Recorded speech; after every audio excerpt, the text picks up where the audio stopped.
Welcome to the Reticle Up podcast, where I, Three Gun Kenzie, will be interviewing competitive shooters, hunters, fishermen, archers, entrepreneurs, and outdoorsmen.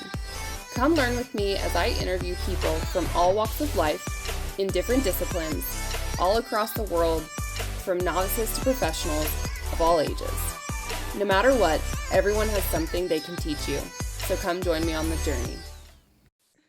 This week, I am here with Scott Newnam. He is a professional, even though he will argue with me, three-gun competitive shooter. Yes.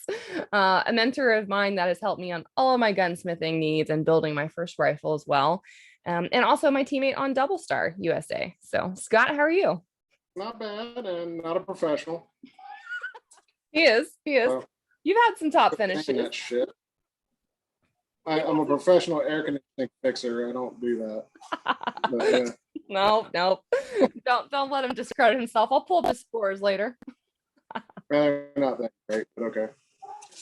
Oh, man. I haven't won a gun yet, but okay. Yet. Yeah. There you go. So, how did you and I first meet? I think it was that match in Freeport. Well, I saw you there, but I don't think we really talked. And then I think the first time we squatted together was either the EOD match or the sheriff's charity match over at Altus. Yeah, it's definitely one of those two. And I remember that match because I actually had like 4 other people I roped into that match at Freeport. But it was a lot of fun. Well, yeah, I got a story about that match too. So okay. First DQ, that's cool. Oh yeah, we're gonna talk about all of that because I do ask people so people know what to expect. Yeah, it was ridiculous. So we'll get there. Do you think that we would have crossed paths otherwise when it comes to shooting, community? Do you think that without that we would have met? No, not whatsoever. I don't think so. Yeah, I mean, you being an hour away from here, and no, I don't think we would cross paths at all. No, it's crazy how much you can be a different background, different ages and all that, but shooting really brings a lot of people together that you wouldn't think otherwise. Oh yeah, 100%. I mean, I've met some really cool people that I would never have met without the shooting community. It's pretty interesting. Really. It is. You never know who you're going to meet. No, not at all. So oh man. And to see people's backgrounds, what they do for a living, it's pretty crazy. Like you think something way different, but yeah, no, it's pretty neat. Or like who the typical gun owner looks like or competitive shooter. Yeah, it's not at all like that. No whatsoever. It's all walks of life. Yep. Cool. So what was your first gun that you ever shot? And did you teach yourself or did someone teach you how to shoot?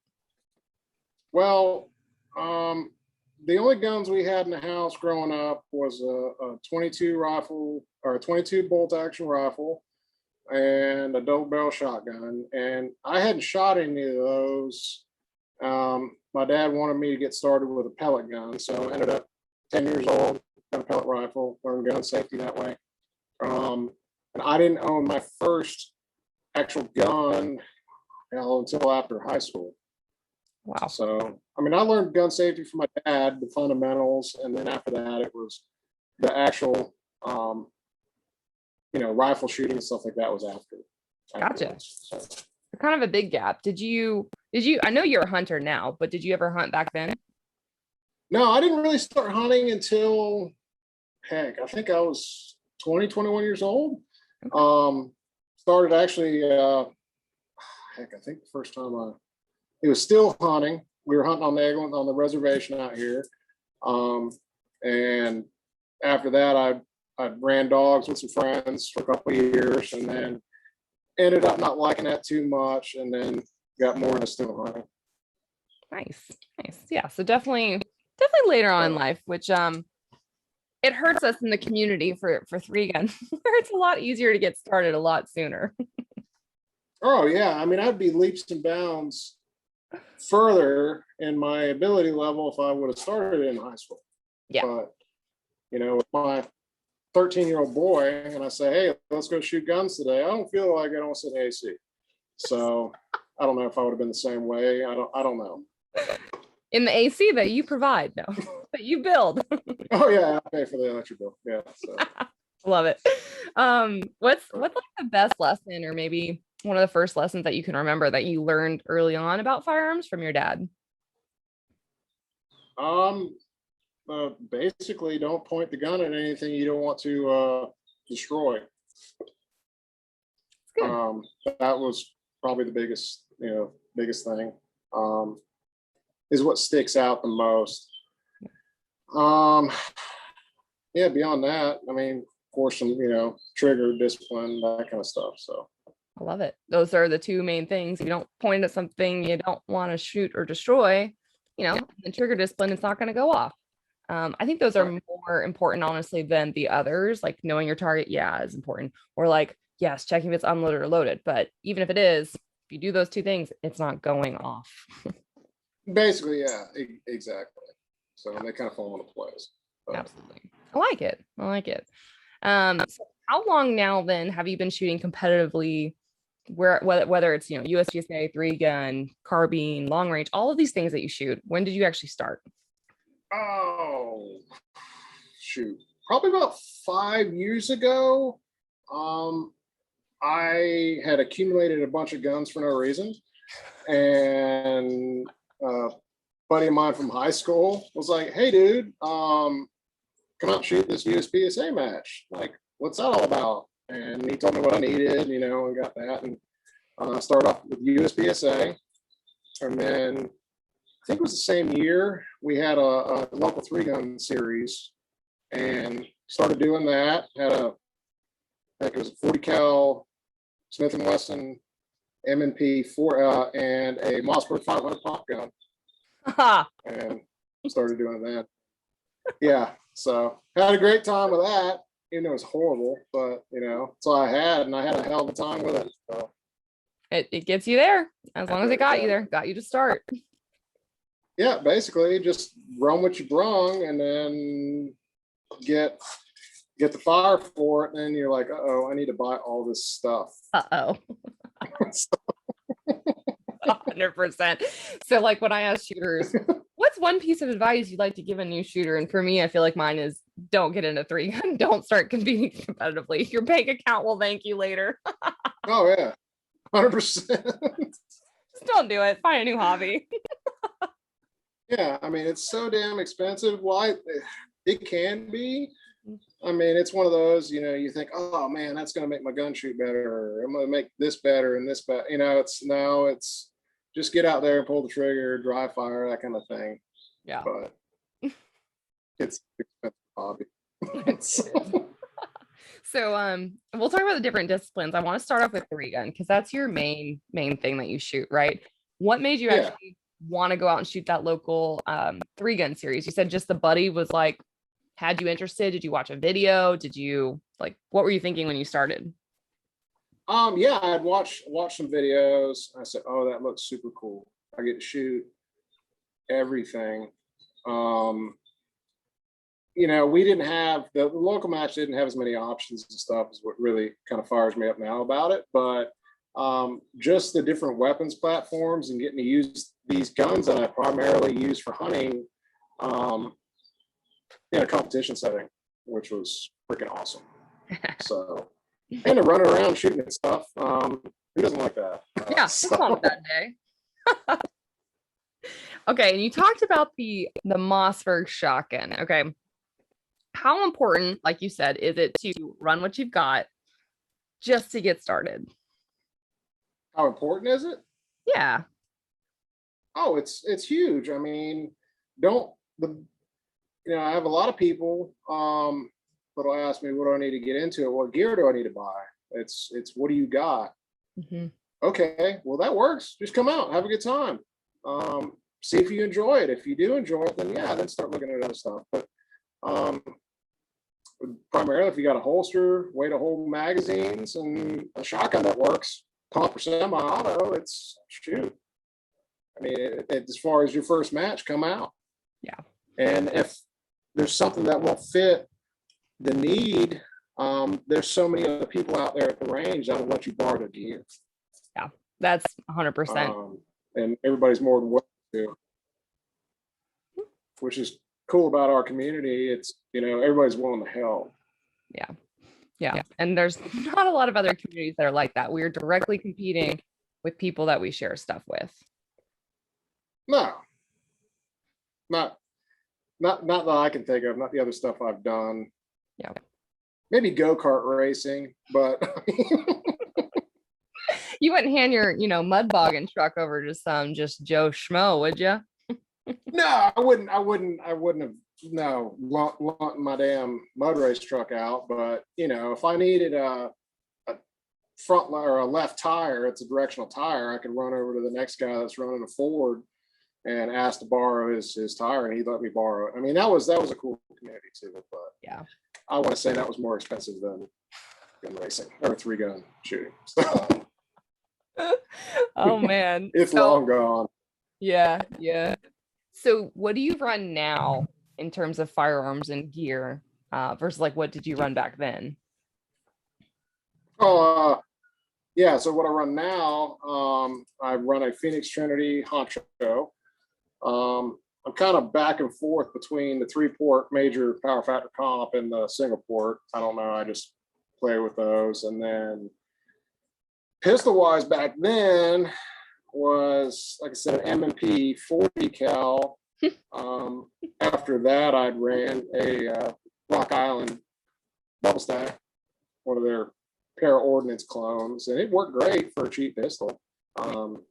Rifle was I think it was a 20-inch heavy barrel rifle length gas, just gun I put together. It was a tank, but it shot lights out. But now I'm running the DoubleStar, their 3GR 2.0, I think is the name of it. Go Fast Red. So, and shotgun, of course, the Mossberg.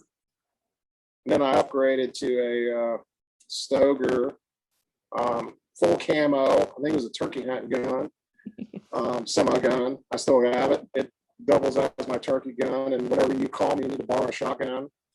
I'm about to say, who else uses that shotgun? Yeah, you've used it actually. You've shot it more than I have, to be honest with you.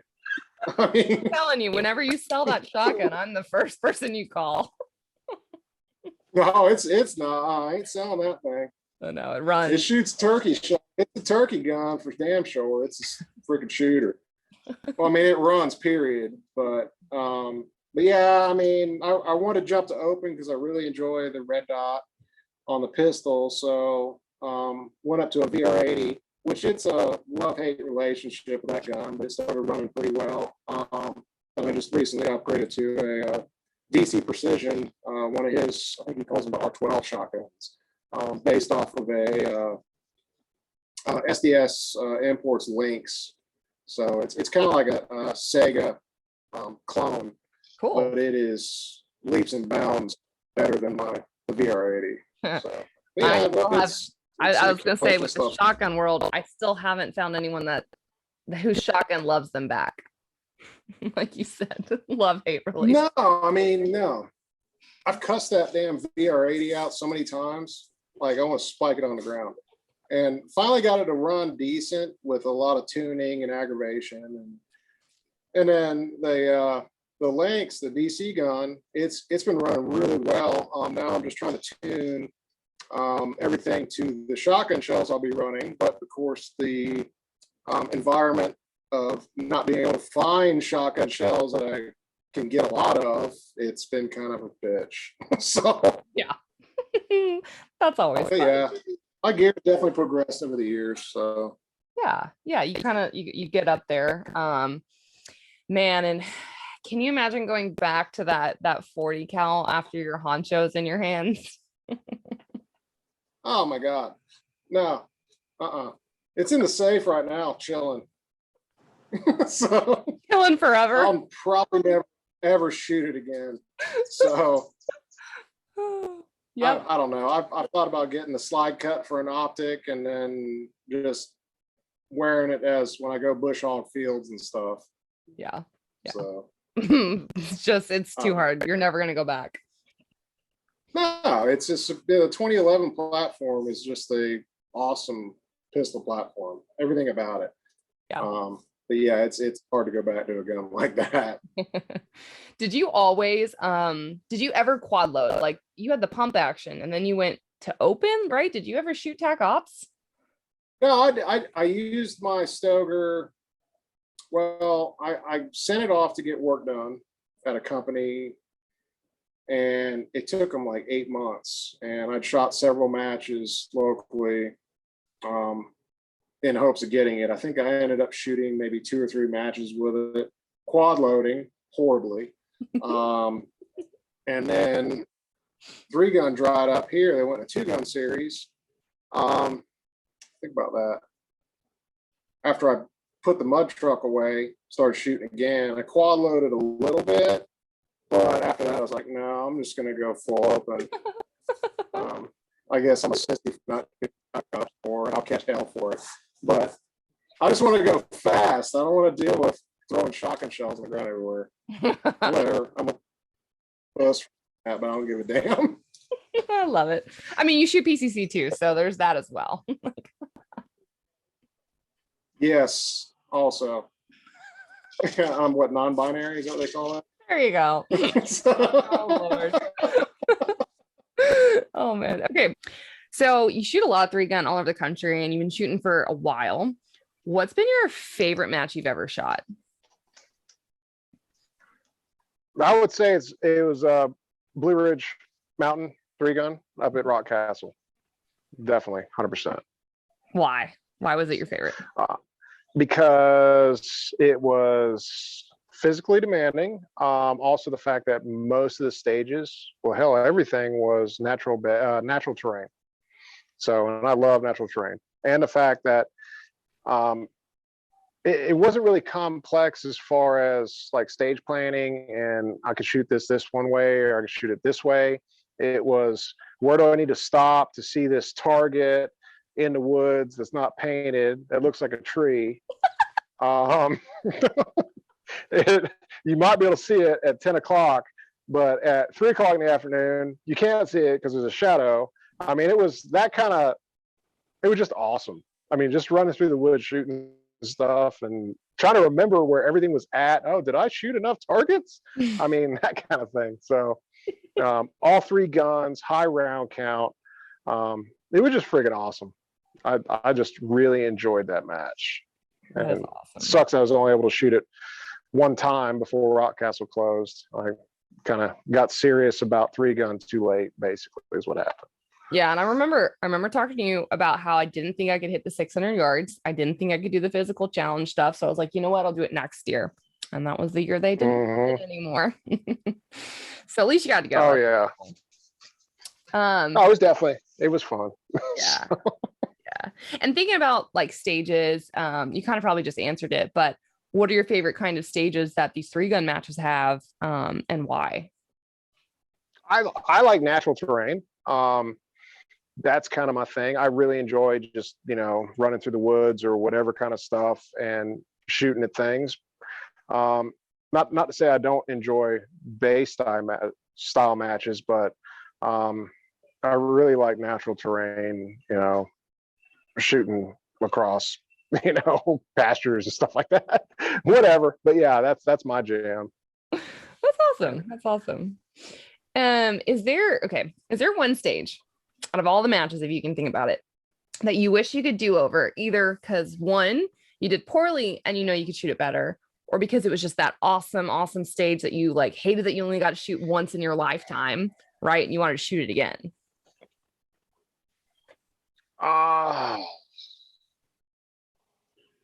What really sticks out to me, I'm going to go ahead and say, was Blue Ridge. We're shooting in Cowboy Town, and you had to shoot 3 different windows. And because I was shooting open with my box-fed magazine, you had buckshot, slug, and birdshot targets. Okay. So I had everything written down on a piece of paper, and I had this crazy loadout. Like, I just had it nailed. And I was like, I'm going to crush this stage. So we had 3 different windows. We had to shoot from stuff. And I ended up, I want to say the second or third window, I shot the wrong targets. And so I took like a bunch of penalties.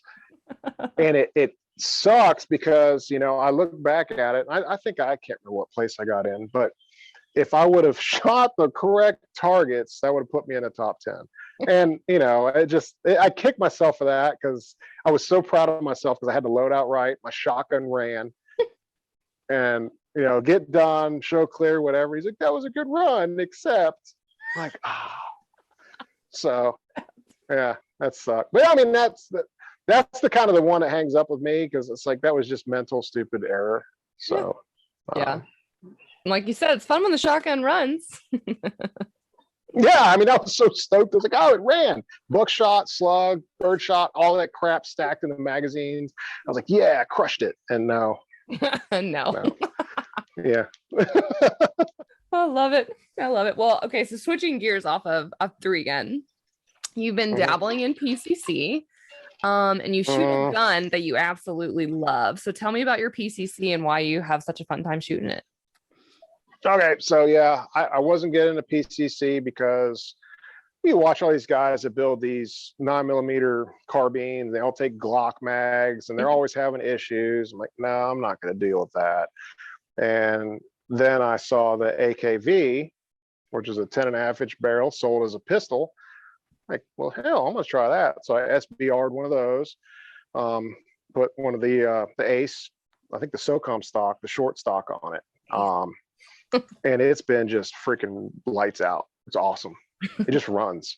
I mean, it's still a blowback gun, but it runs, and have an absolute blast with it. And it's fun when a gun runs again, and especially PCC. Oh yeah. Oh yeah. And that's why I was like, you know what? Like their own problem. Oh yeah. I just, and hell, the magazines are, Palmetto State makes them. And they're $15 a piece for a 35-round stick, and you can buy another extension for another $15. So you're at 50 rounds for $30.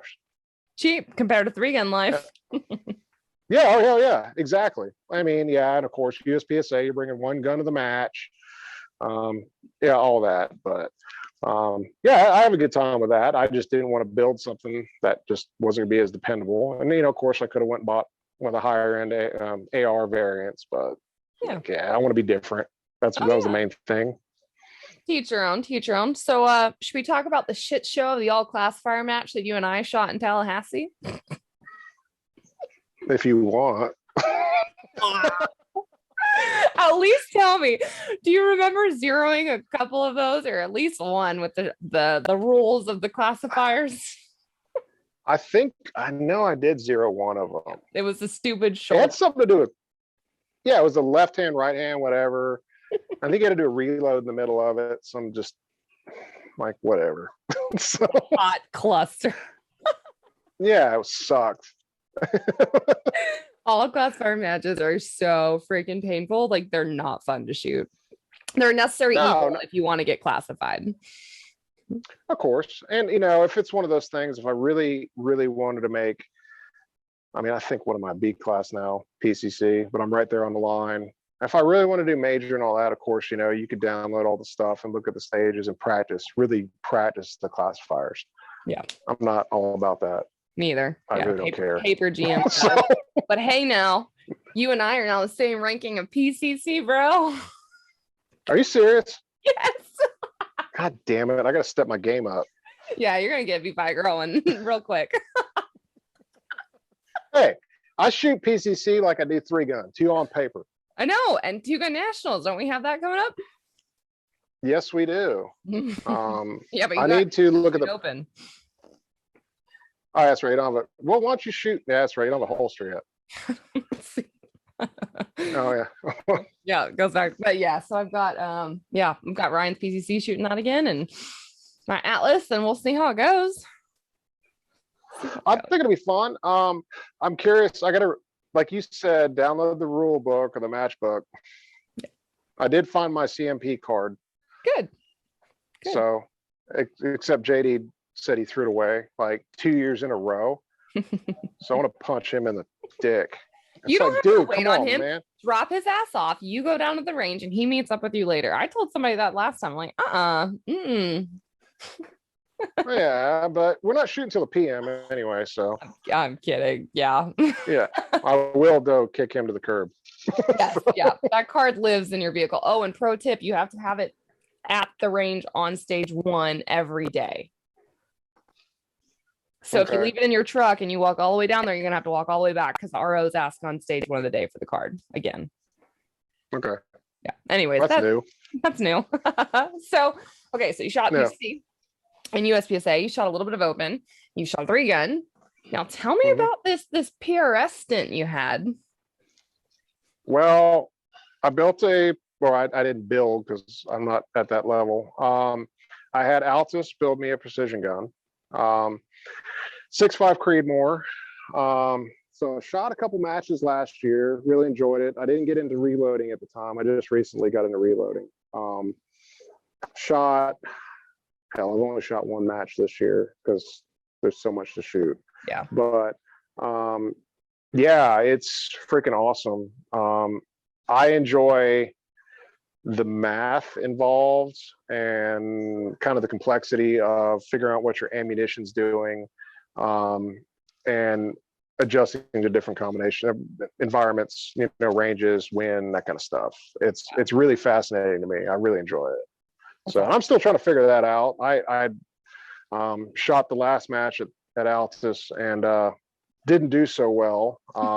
Got behind somebody else's gun. I'm like, dude, why does this thing just kind of sit here by itself? And he kind of explained to me, it's like, yeah, well, that makes more sense. So it's a learning process like anything else. Yeah. But it's pretty badass too. So Yeah, that's awesome. Any other things that you're dabbling in currently? well, started reloading. That's a different animal too. That's addicting. Mm-hmm. Because of tweaking stuff and powders and projectiles and trying to find what works best. And there's always something better. So you're trying this out and that. And I just have to go ahead and just say, hey, all right, this is what I got. This works well. Let's just go with that. Yeah, and stick with it. Stop tinkering. Stop tinkering, basically. Yeah. I guess beyond shooting, I mean, still got the property I'm working on. So yeah. I gotta get to work. So. Yeah, because I mean you hunt as well. So turkey, deer, what else? Pigs. That's right. Yeah. So yeah, deer hunting, turkey hunting, and then when the pigs come through, we killed a couple hogs this last year. Killed one at night with night vision. The other ones we killed during the day. So cool. So, but yeah, that's another undertaking also. And night vision. That's something you're dabbling in. No, yeah, a little bit. I mean, I've got some digital night vision stuff. I've got a, PBS 14. But yeah, I haven't stepped up to a thermal yet. That's next on the agenda. But the pigs kind of they come and go. I got some lone boar hogs coming through, but beyond that, I haven't had any sounders come through in a while, so that's good. Blessing and a curse, though. You want to shoot at them, but you don't want them tearing up the property. Yeah. Huh. So wrapping up the all of this, the shooting competitions that you mentioned at the very beginning, we've all had them. And if you haven't, it's not a matter of if, it's when. So do you have a DQ story or a couple? I don't know. I've only been DQ'd once, and it was at the same match that I saw you for the first time. We had to pull, I don't know what you call that, the sled with weights or a body on it. Gedco. Mm-hmm. Skidco. All right. So at the time, actually, that was my second competition gun. I had a Freedom Gun Works gun I bought secondhand. Pretty pistol. And I can't remember what holster it was. It may have been something I bought off Amazon. So it wasn't a full retention holster. So I take off, dragging this damn sled 10 or 15 feet, whatever. And as soon as I let go of the sled, pistol pops out. Drag the sled over the freaking pistol. I'm like, all right, sweet. A couple $1,000 pistol. So That's what was going through your mind, not the DQ. It was like, that's expensive. yeah, I had sand all up in my expensive ass pistol. So yeah, that was DQ. That's good stuff. So you didn't, So, did you feel it fall? Or, I mean, you just kept trucking. Well, yeah. So it like, I don't know if my body shock loaded or something to where I was pulling, and then when I let go, it just like popped out. Mm-hmm. No, I didn't feel it. So basically, it just popped out. I was like, oh damn, pistol gone. I just drug the sled over the top of my gun. So yeah. Well, Yeah, and that's the only time I've been DQ'd from a match. yep. That's So you it, and I, yeah. you and I had the same issue. So what is your recommendation for shooters who want to shoot 3-gun for their holsters? So I was online that afternoon looking for a full retention hooded holster. Never again will that happen ever again. Yeah. So Just like that. Yeah. I learned the hard way as well. But this is awesome. So FS Tactical makes this, and it's actually a newer thumb release. Like I think a Safari Land way back when. I didn't like it, but this is like barely a tap, and it releases the hood. That's the same one I got. Yeah, game changer. Yep. So don't be dumb. Our learning curve for all you people listening that want to shoot 3-gunner, you don't have a hood. It's on you. Oh yeah, I mean, of course, there's other companies out there saying that theirs doesn't need a hood, it has the retention. I don't care. I'd rather it take me another half a second or whatever to draw my pistol, rather than being sent home. 3-gun is not where you make up time on the draw. That's like USPSA, IDPA, all that good stuff. This is truly going to be a sport on whether or not you can transition fast, you can run, and you can see your targets and get into position, right, especially with rifle. I mean, there's that little half second is not where you win and lose a match. No, not whatsoever. Hell, I've seen guys running, frame mounted open guns where they have to run their race holsters. Yeah. And they just fall out. So yeah, it's not worth it. And that's why I've got a slide ride, because of the holster situation. Yeah. Yeah. So we've shot in some lovely weather conditions. lovely. Yes. So why do you think it's a good thing that we have shot in these conditions, and why is it a pain in the ass? I guess a good thing would be to know if your guns actually work in adverse conditions, and the fact that if you can actually shoot in those kind of conditions. Yeah. And what was the other question? Just why is it? Yeah, I mean, why is it a good thing? And then why is it such a pain? Oh, it's a pain because all your stuff's wet, and if you're shooting open or even anything with a red dot or a scope, red dot pistol, you draw it and you see 5 dots. So with that or the shotgun, it's terrible. So yeah, awesome, definitely. And heck, we shoot, Benning 2 years ago, it was 30 degrees out. I wasn't prepared for that one. That was the one that I think I had like hypothermia that night. I had my stupid ass capri pants. Yeah, but I didn't know. I'm looking at the weather and I'm like 60s, 50s. I was like, okay. And I had wool socks, and I had my capris. I didn't own female shooting pants, by the way, are non-existent. And I've learned from that. I wear men's 511 pants now. But anyways, yeah. So it got down to 30s, and it was windy, and it was pouring rain, and then the mud was ridiculous. But I ended up having, like, my shoes were soaked, my socks were soaked. I didn't have any sort of like hiking boots or anything, or oh god, it was a shit show. So literally I was at an academy that evening buying boots for the next day, and then of course it warms up. Oh yeah. And you guys had it rough too, because we ended up, well, of course Hurley had shot that match like since they started it, so he told us what squad we need to be on and where we need to start at. And I can't remember what Krilling range is, the one with all the overpasses or the awnings. Yeah, I think so. Oh, wait. I did the long range first, and then like 9, 10, 11, 12. Yeah. The toughest ones. Yes. So we were underneath the awnings that first day when it rained and all that. So at least we were able to get out of the element. No. Y'all had you guys got screwed.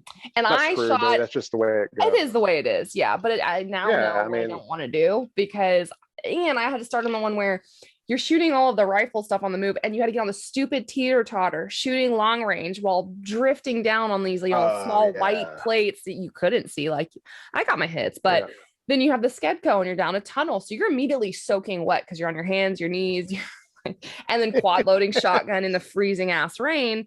And anyways, I ended up having to take a hot bath, got in 17 layers of clothes, got in a bed, and like Barb Tolan was with me that time. She's like, "Are you okay?" I was like, "I actually am still freezing." Well, then I don't know. Yeah, I did not envy you guys at all because we're like, I hate it for those people shooting the stuff out in the middle of a field. Yeah.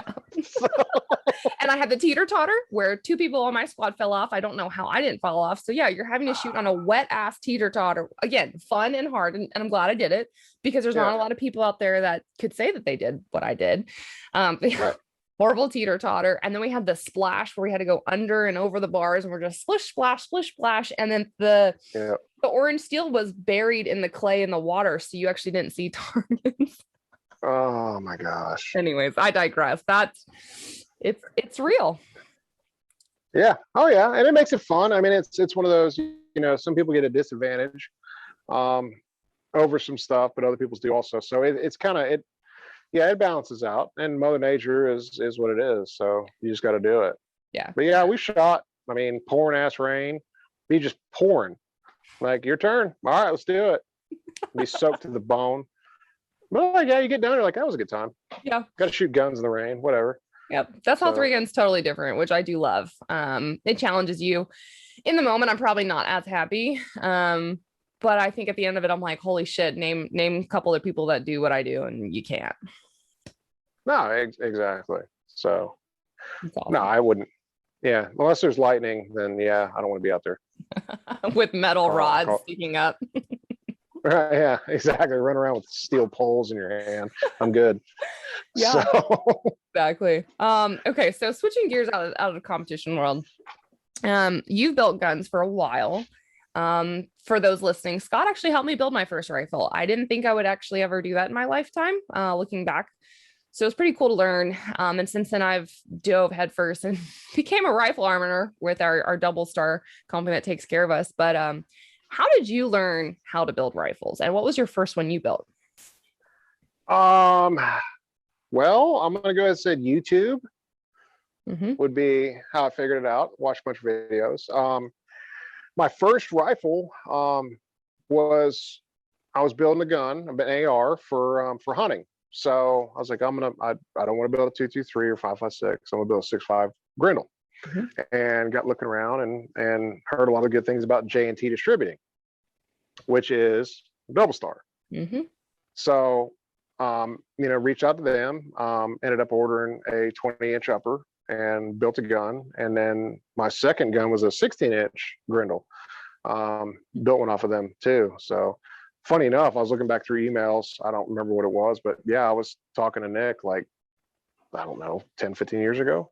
So that's awesome. And for those of you listening, Nick Collier is our dude that takes care of us, man. And at DoubleStar does their marketing and he's amazing. Amazing human. Oh yeah, totally cool ass dude. So, but yeah, that was the first ones. And then I can't remember. I started going, just building all kinds of stupid stuff, once I kind of got it figured out. And then I've got all kinds of stuff I've built. So. It's super, super addicting. And it's probably my favorite thing ever. Actually, you'd be so proud, Scott. So Ryan was over for his PCC that he lent me. And he was actually cleaning it for me, which he never does, right? He goes, how do I get the safety out? And I was like, the grip, take the screw of the grip, then you get the safety out. And he forgot. And I remembered. I'm like, yes.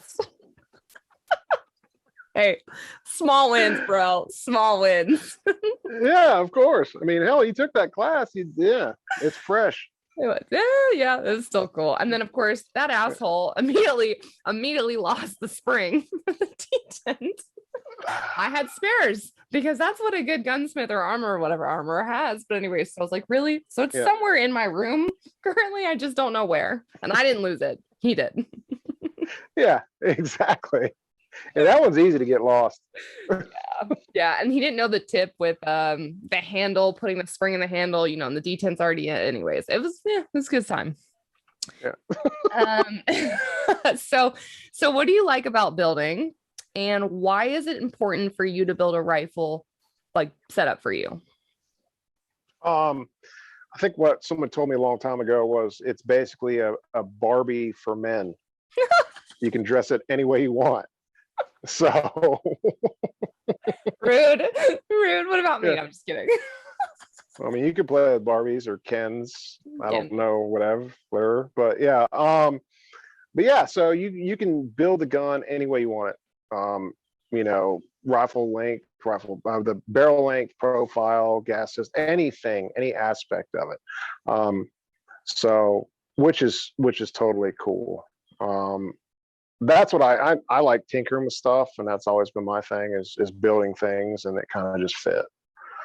Yeah. But and I mean, it's important to choose length system based on your own like strengths maybe, or what you're shooting. So if you're a CQB match or you're going to shoot PRS, that's totally different, different rifles. Yeah, of course. Yep. So now I've got my main competition gun, of course, is the DoubleStar, the 3G gun, 3GR, which they built it. I tweaked a couple things like the trigger and the safety and all that, but I basically left that gun alone. And it just shoots lights out. I really didn't have to do anything to that thing. I mean, heck, I was at the range today, banging the 840 yard plate. Like it's my job. So, I mean, that thing is it runs perfect. There's nothing I need to do to that gun to make it any better. And DoubleStar, just say real quick, is they build rifles for a living, and they're also competitive shooters. So like Nick goes out to matches with us and shoots, so they know what shooters want in these guns. And I learned this in the class. If there's something on that gun that say you wanted change, like you don't like, maybe not like, but like you want a different stock or you want a different, I don't know, something, they'll change it out for you. They want you to have the gun set up for you. So it's about the best thing for you. Maybe not all of their own parts, but I think that's a really powerful testament to the company taking care of the shooters who actually do this. Oh yeah, well it's like I built a 10.5-inch gun. I say I built. I put the lower together, whatever. But I told Nick, I was like, hey man, build me a 10.5-inch barrel with your the cloak handguard. And originally I was going to have their bullseye break, but he was like, dude, that's going to be a flamethrower. Like, yeah, you're right. So I said, all right, well, I'll get your big timber break. And so I've got that set up for like a bay match gun. Same stock, the Ace. I can't remember the name of it right now, but yeah, they're basic Ace stock. And but yeah, you can call him up and say, here's what I'm looking for, and he'll build you whatever you want. Yeah, which is totally cool.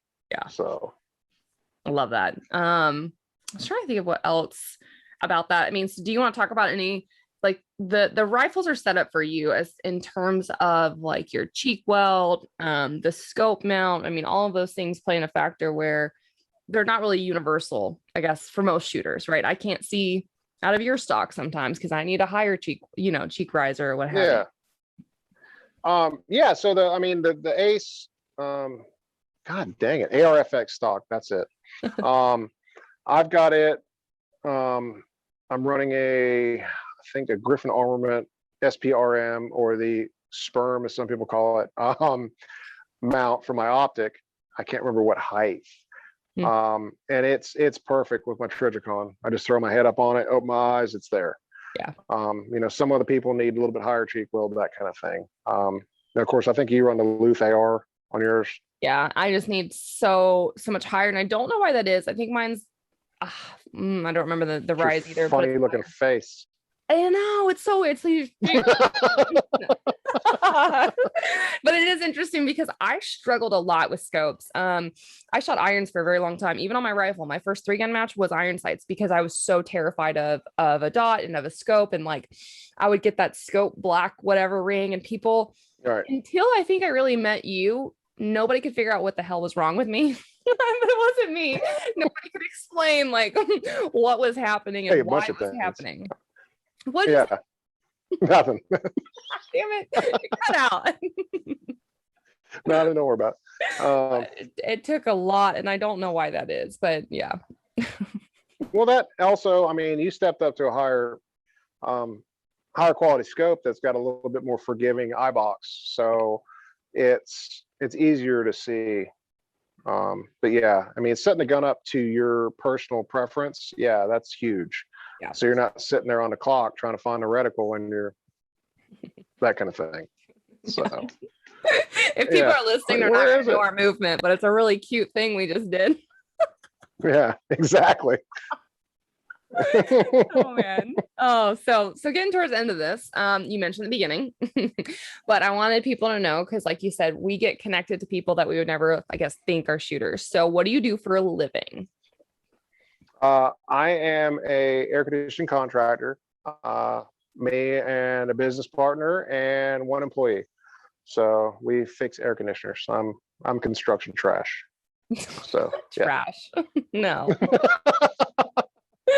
You Yeah. know how to build just about anything, which is really powerful. So, it's unique that you've got that background. Have you connected or like worked with any other folks in the shooting community, like after meeting them or knowing what they do and like, I guess maybe supporting their business or they send business to you? Yeah, I mean, as far as I've done some service calls, I think I've done some installs for some shooters, but you and I both know that we are kind of spread out. Yeah. So as far as where people live, and I only service, within a 50-mile radius. So some people are like, "Hey, I need something." I'm like, "Nah, I can't get to you. Yeah. It's just too far away." So, Yeah. but yeah, I've met some connections with the shooting community for sure. Awesome. It's really cool. And like for like the advice for new shooters, if you could tell yourself something to do early on when you were just getting started, what would it have been?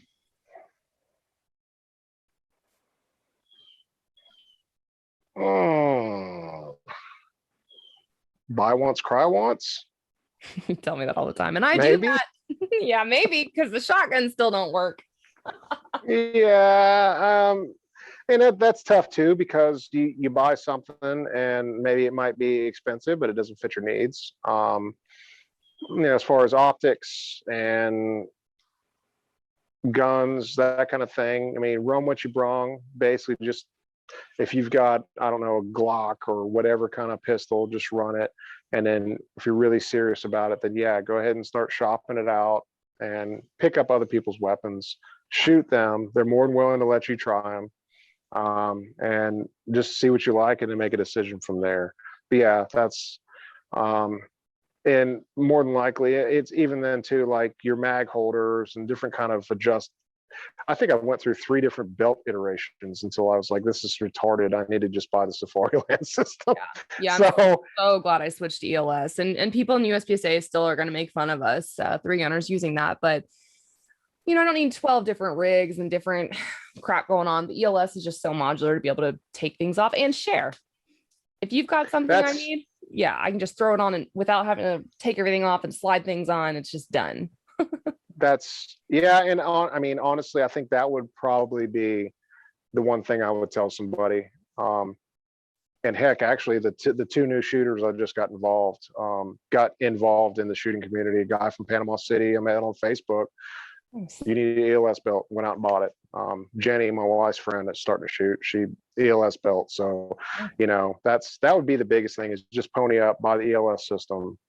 Yeah. I mean, not plug in Safari Land, but they got a good thing going on, and everybody uses that expensive. If you think about overall cost, I mean, it's really not. And like, I upgraded mine. I know you didn't, but I did do the ratchet strap. It hasn't, and it probably will one day. It failed me yet. But well, I mean, my Safari Land did that one day. There wasn't a damn belt, but we were shooting pro-am, and we were shooting in a shooting box, and I didn't put the little keeper on the back. Yep. Come out of the box after shooting rifle. Oh, there goes my belt. So I had it on the clock. On the clock, you're having to redress yourself. Yeah, it was horrible. It was horrible. Yeah. Yeah, it was so bad. I had Rob Hall on, and he's got a match video He's got a match video where his entire like shotgun caddy, everything fell off on the ground. It was one of those like helping matches where if somebody sees something, they can come and help out. So Josh Tarrant is cool, literally, yeah, Josh Tarrant's following him with a Rob shooting shotgun with his caddies all lined up like a butler. And Rob's taking and loading. It gets better. Yeah. There's that video of that. And then Mo Shaw. So Mo Shaw comes up here to Orsa probably a month ago now to shoot local three gun, dying laughing. So Mo comes down the bay and he's got to go to the shotgun part. And same thing, no belt keepers, full belt, like on the ground. He's still running. And I'm like, belt, and he's coming back. So he's trying to strap it on. I'm trying to tie his ass in the back and stuff. And like, we're running. What is happening? And again, us, we're just like, we'll help. We got it on. And I think there's a video of that somewhere. Or maybe that's hilarious. It was funny. That happens. So belt keepers, that's a good thing to know. Oh yeah, 100%. I mean, it was like, really, of all the things that could happen, my rig's falling off. Yeah. And I do belt keepers even with my ratchet system. And yeah, you need to. Yeah. Hood and belt keepers. Basically, yes. Yep. So let's see, what's one like tool or one piece of gear that you always have with you at a match, no matter what? Not a gun. Not a gun? Maybe a gun. My tool. Or your favorite, piece of equipment. What's something like you never ever leave home with, taking to a major match? I've got a whole bunch of tools I never leave. Oh, okay. Well, the Fix-It stick system. So for those listening on the podcast, can you tell us what the Fix-It sticks are? Basically, it's a torque wrench system to where there's a rotating. It's a I don't know what the heck's the word I'm looking for. Almost like a coupling that rotates. Well, there's hash marks on it to where it'll tell you what the torque is. And the kit comes with basically all the common sizes of Allen keys, star bits, or torque bits. Even has, I think, a 3/8 maybe socket for tightening up your scope mounts. But that kit is, I would have to say, out of all the tools, yeah, that's definitely a must-have, because you can just tote that with you. It's got everything in it. It's like, it comes in a little case that's 4 inches by 4 inches, real thin, little bitty thing. It's the bomb.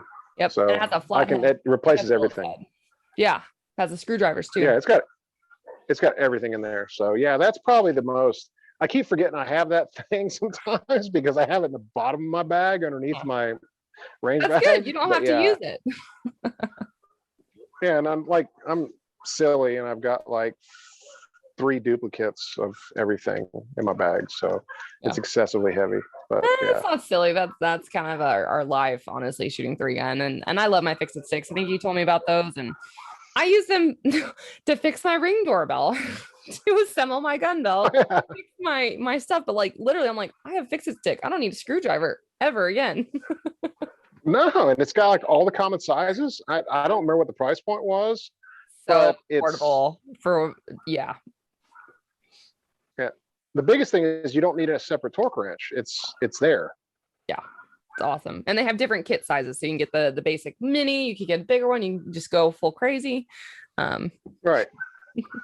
Yeah. So this podcast I want to focus too on education and teaching. So is there one like book or one class you've taken or something that you would recommend to people where you learned a lot? Well, really, I think the only class I've taken besides the silly concealed weapons permit class at the fairgrounds at the gun show, was... Nice. Don't take that. Yeah. No, don't. I mean, unless you just want to get your concealed permit for Florida, it's whatever. But yeah, we all, when you and I took that class with Joel Turner, just so many things that he just points out that you're like, man, that makes sense. I don't know why I didn't think of that. Well, of course he does it for a living, but yeah, no, Joel's freaking jam up. One of the coolest dudes I've ever met. Down to earth dude. Yeah. but that was an eye opener as far as just him watching you shoot and critiquing and all that kind of stuff. Competition wise now, as far as defensive stuff, I've never taken any classes like that. Yeah. But do you think that like after, did you apply any of what Joel taught you? Oh, heck yeah. 100%. 100%. Improved as a professional shooter, damn it. Shut up. Your scores went up though, big time. They did. They went up a little bit. Yeah. I mean, it was simple things that made complete sense, and it was amazing. Yeah. Just like, man, damn. Yeah, they did. And other things that I need to work on. It's not, you can't go into a class like that thinking you're going to take a class from this. Hell, he was at the time, I think he'd won every major he went to. One of the best, open 3-gun shooters in the country. And you can't just take a class and then expect to come out of there and think, I'm going to start winning matches. It takes a lot of work at the house, practice at the range, that kind of thing to really reinforce the things he taught you. So yeah. I felt very dumb when it came to holster placement. And I think my favorite thing that we were doing was, oh my gosh. I know. I was like, really? Yeah. Come on, man. That was so stupid. I should have known. So dumb. But you don't, right? You don't know until you learn. And I mean, you're very self-taught. Yeah. I feel like I've just had really no one else teach me for a long time, but I've just been trying to get classes under my belt. My favorite drill was the unloaded start, grab 2 mags, stuff one in, load the other, and go. And I beat the crap out of y'all on that one. Oh yeah, exactly. That was a lot of fun. I was like, oh, duh.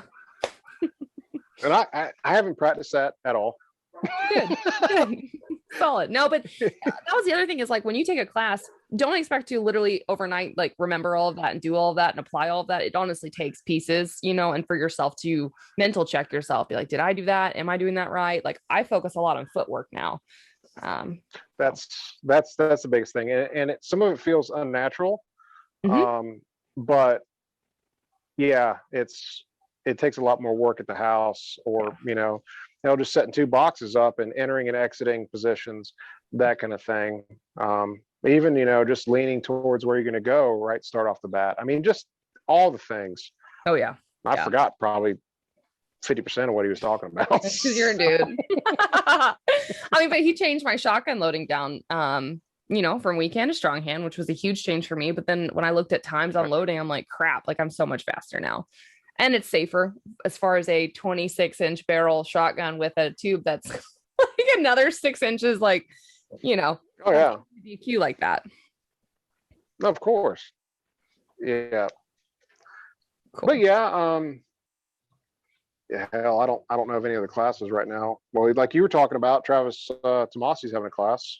Yeah, so in August. I can't wait. And he's a limited shooter, and I just need someone to teach me unlimited. What am I doing wrong with a pistol? That's the hardest platform. Of course it is. Yeah. And I'm shooting limited minor in USPSA. I just need to figure out how to go fast and be accurate, so I don't have to move up to major. I don't want to load, Scott. Yeah. I hadn't shot limited in so long. I just was like, I mean, I've got the gun to do it. And ammunition, I just don't. Yeah. I have too much fun with a red dot and a pistol. Even though I get creamed by these other get creamed by shooters. So. Open shooters. The guys that are really taking open, whatever. But I don't care. I just go have fun. Yeah. But to each your own, you shoot what you like. And again, I run mine in 3-gun, so I'm not gonna go shoot major power factor in 3-gun. It's expensive. That's true. Yeah. I mean, it doesn't really translate much. It does translate, I guess, but yeah. You're not shooting the same gun. No. Yeah. Okay. So what do you want to leave folks with as far as how to connect with you on social media? Any shout outs to sponsors on here? Social media. What's my handle? The Hunan, but with an underscore in the middle. That's right. The Hunan, Hunan. That's right. I keep forgetting there's an underscore. I don't do social media that well.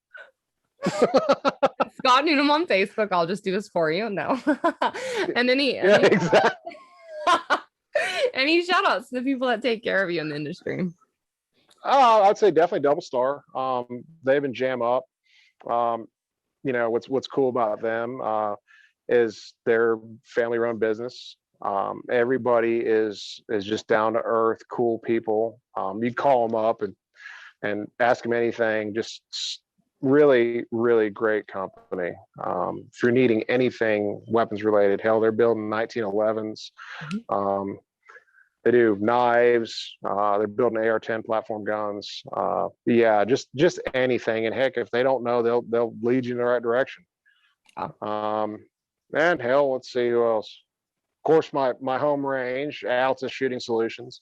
High school buddy of mine. He's one of the co-owners now. Great facility. They hooked me up. Was up there today shooting actually. So if you're ever down in the Panhandle of Florida, look it up. Hit me up. I'll take you out there. Not a nicer range in the Panhandle, much less the Southeast. So. Yeah. And then how far can you shoot out at Altus? The new section of the range, I believe we've got, let's see, I know there's 1,100. I think if you go caddy corner, there might be 1,400 yards. Yeah, it's massive. It's awesome. So if you're a PRS shooter, I mean, they put the PRS, was it like Southeast regional matches on or whatever? Well, they did, I believe they did the AI match, Accuracy International match earlier this year. They've got the Kestrel Fall Challenge. I believe that's the match that's in the October. Yeah, something like that. Yeah, and that's what they're mostly geared towards is PRS, and that's cool. They do hold a 2-gun series, also do USPSA, Steel Challenge. I think that's about all I got going on right now. So, but yeah, no, I love that place. It's been my shooting range home. So yeah. And you have Black Dot ammo code? Yep, and Black Dot ammunition. Of course, I've been shooting their stuff for a while, for a few years now. And heck, check them out. They got ammo Tuesdays and Thursdays. They update the website. Got some pretty damn good, accurate stuff. Of course, times are tough right now, so they may not have what you're looking for, but just keep watching the website. Hit me up on Instagram. I got a discount code for them. So they've been good to me also. So, but yeah, I think really, I mean, I love it. Whatever. So, where are we staying in a couple of weeks to end the show? Oh, in a jail. That's going to be awesome. You found that. And you were like, yeah, I'm going to take credit for that one. Hell yeah, it was awesome. And then you kept saying like, oh, but we can stay here. What about this one? And I was like, listen, MFer, like we have to stay in the prison. Oh my God. I mean, the cabin you sent was pretty cool looking. I was like, man, that's kind of nice, like rustic, whatever. But no. Yeah, but you get the actual jail cell with a single bed. Brad and I got a bunk together. I can't wait. I may have to go to the next cell over. The shower too is like, I think it was all concrete walls and a concrete floor for the shower. Oh yeah. It's like, yeah. Prison. Pretty, don't drop that soap. I was thinking the same thing. Oh man. Well, Scott, oh man, thanks for being on the podcast. Thanks for teaching me so much that I know, and just being a lot of fun to be around. I appreciate it. No, of course, no problem. And like I said, I mean, I'll teach you everything I know. And if I don't know something, then I'll tell you I don't know, and I'll try to refer you to somebody that does. So yeah, we've got the connections. Cool. Yeah. All right. Well, thanks for being on. Of course. Thanks for listening to the Reticle Up podcast. Be sure to subscribe wherever you get your podcasts and on YouTube. Follow along on social media at Reticle Up or 3 Gun Kenzie.